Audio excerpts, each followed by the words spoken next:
લો પ્રેશરમાં ફેરવાશે અને ધીરે ધીરે આ હલચલ મજબૂત જોતી જોવા મળશે.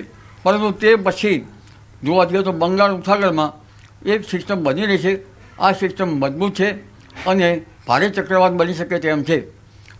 આ અંગે લગભગ તારીખ 23-24માંથી બંગાળ ઉપસાગરમાં સિસ્ટમ બનવાની શક્યતા રહેશે અને આ સિસ્ટમ લગભગ ચક્રવાત બનીને દક્ષિણ પૂર્વીય તટો પર ખબર લઈ નાખે તેવી બનશે.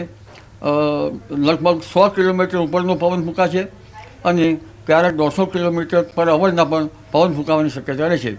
આ સિસ્ટમની અસર જે છે એ દક્ષિણ ભારતમાં થવાની શક્યતા રહેશે અને દક્ષિણ ભારતમાં આ સિસ્ટમ પ્રવેશ કરશે.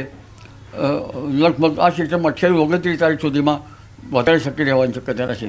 કેટલાક વિસ્તારોમાં વરસાદની આગાહી કરાઈ છે. હવામાન વિભાગની આગાહી છે આજે અમરેલી ભાવનગરમાં વરસાદ વરસી શકે છે.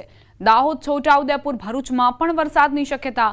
સુરત નર્મદા તાપીમાં સામાન્ય વરસાદ વરસવાની સંભાવના.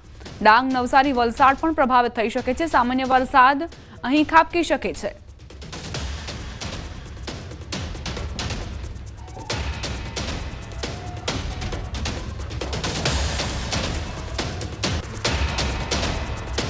દિવાળીમાં અંબાલાલ પટેલની મોટી આગાહી. બંગાળના ઉપસાગરમાં વાવાઝોડું બનવાની શક્યતા. 23 અને 24થી સિસ્ટમ મજબૂત થશે. 28 અને 29 ઓક્ટોબર સુધીમાં ભારે ચક્રવાત થવાની શક્યતા રહેશે. પવનની ગતિ 100 થી 150 પ્રતિ કલાક રહેવાની સંભાવના.